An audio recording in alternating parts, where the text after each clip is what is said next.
Anyone familiar with the struggle of putting pen to paper on a consistent basis to create, to craft, to tell a story will be all too familiar with the paralyzing phenomenon known as writer's block, where no matter how long you stare at the page, nothing materializes in ink. Ireland is of course synonymous with great writers who at some point or other would have fallen prey to this very block. Legend had it that these Irish writers would cry tears of whiskey in desperation, either indicating just how much whiskey was pumping through their body or that we have great imaginations in Ireland. Today, any mention of writers' tears can mean only one thing: a fantastic Irish whiskey from Walsh Whiskey. And in this episode of Stories and Sips, we're going to tell the story of a determined couple and their quest to bottle Ireland for the world to enjoy.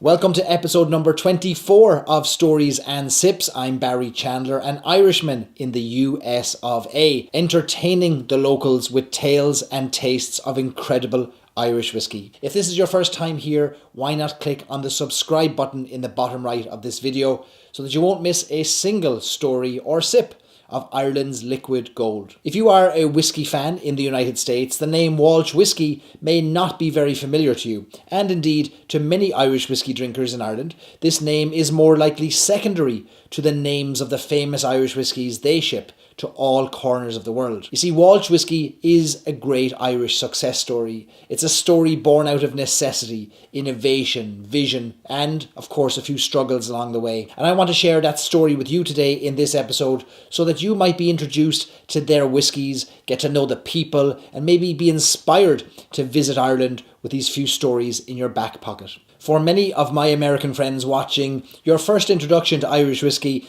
might have been in a piping hot glass of Irish coffee. And there's nothing better, of course, than an Irish coffee to warm the cockles of your heart when the temperature outside dips below freezing. And that was something a young lady called Rosemary Walsh discovered all too well when she was managing a French ski chalet, knocking out a few dozen of these Irish coffees nightly to the guests. It was, as it turned out, an experience which would shape not just her and her husband Bernard's life, but one which was set to have an incredible influence on the future of Irish whiskey sales worldwide. After finishing their travels, the Walshes returned to Ireland and set up home with an inkling of an idea which would make many a barmaid, or should I say bar person's, life a whole lot easier. Between them, they developed a magical concoction of Irish whiskey, brown sugar, and a concentrate of Colombian coffee. When poured into a glass, topped up with boiling water and finished with a liberal dollop of cream, their amazing elixir created the perfect Irish coffee. And the first bottles of Hot Irishman hit the market in 1999,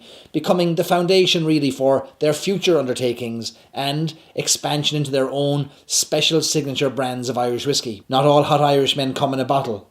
But enough of that. The Hot Irishman quickly became a very popular export, and the Walshes, after moving back to Rosemary's home turf of Carlow, added another wonderful beverage, and one you're probably familiar with, the Irishman's Superior Irish Cream, to their product repertoire in around 2005. And this was swiftly followed by them commissioning the laying down of casks of single malt Irish whiskey, distilled to their own personal specifications in 2006 in a well-known East Cork distillery, Middleton. Now this really was a brave venture in 2006 because if you think about it, the Irish whiskey industry back then had been in the doldrums for decades, but their dedication to the revival of the Irish whiskey industry really could be compared to a marriage. It's certainly been for better or for worse, through the good times and the bad, and well, the products of their union are nothing short of world class. 2007 then saw them make another leap into the unknown with the launch of their unusual signature whiskey, the Irishman. Now what was unusual about it? Well,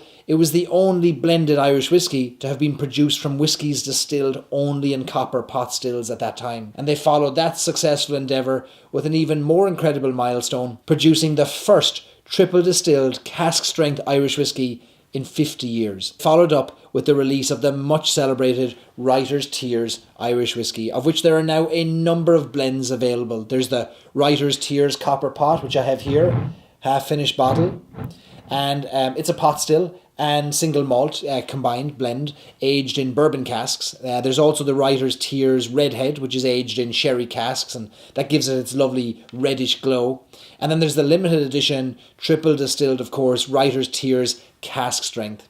And then the most recent addition to the Writer's Tears stable is this cognac cask finished edition, of which only 12 casks were ever bottled. I think there's a total of around 6,000 bottles worldwide, and it's a remarkable whiskey. It's what I've opened here. A few of these will make their way to the US, I think. And Writer's Tears itself has been available in the US since 2015, and as of the last few months, available in Ohio for the first time, which means I don't have to keep stuffing it into my suitcase coming back from Ireland. Now, when I host whiskey tastings, I'm regularly asked about Writer's Tears. The name has really connected with people, and then when they taste it, they realise what they've been missing out on their whole lives. It really is a beautiful drop. A distribution deal then made with Ilva Serono, the Italian owner of the Di Serono and the Tia Maria brands, put Walsh Whiskey and their Irishman and Writer's Tears brands in over 40 countries. And this business partnership grew and it flourished.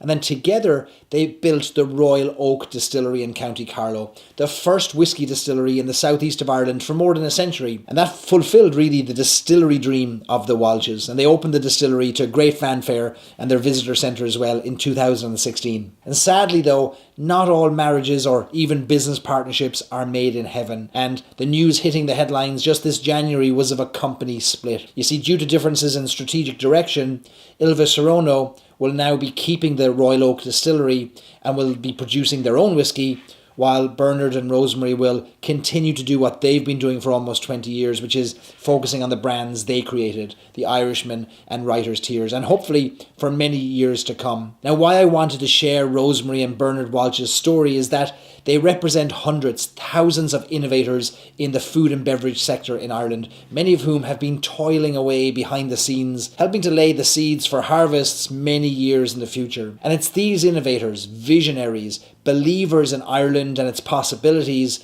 that have been packaging and bottling Ireland for the world to enjoy. They've been introducing foreign palates to our dairy products, our meats, our beers and our whiskies, and in doing so, inviting the converted consumers to Ireland on pilgrimages to see the country that gave them their favourite cheeses and pints and sips. So when Ireland becomes the world's #1 whiskey tourism destination, as I know it will be because Rosemary and Bernard Walsh put the message of Ireland in a bottle 20 years ago, and the world found it, and they read it, and they loved it. My American friends, you've already fallen in love with Ireland, the country of so many of your ancestors. It's now time to put a trip on your calendars. A bit like the Guinness, the closer you get to Ireland, the better the whiskey tastes. And when you do go, I can promise you that the only tears you'll find will be whiskey ones. Sláinte.